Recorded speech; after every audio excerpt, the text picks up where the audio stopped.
So I've been testing your machine for the last couple of days and it hasn't turned off once. And I haven't seen any issues. It's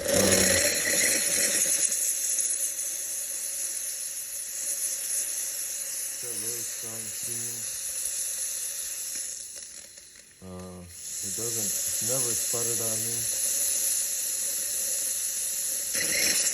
After I press the steam button, of course, to get it to heat up to 135. The thing I notice is, I think this is completely normal, is that if I turn off the steam, then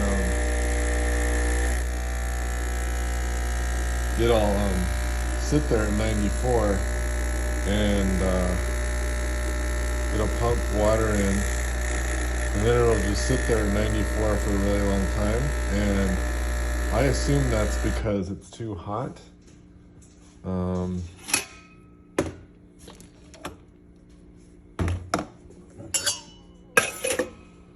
Because it was just at 135 and there's been no cooling. And I can see that it's too hot because it releases all that steam.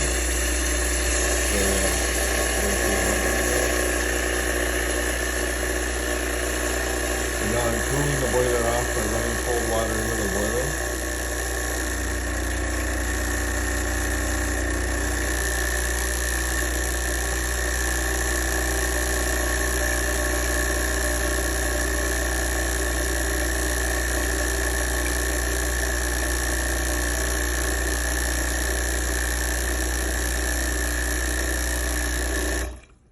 Stop the shot, and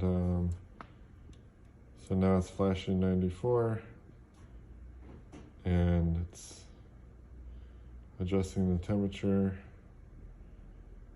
It's not surprising to me that it's going down before it's going to go up because we did so much cooling. I was there for a minute because it takes a little while, but we're back with the same heating cycle, and there it goes. I didn't touch anything since the last video.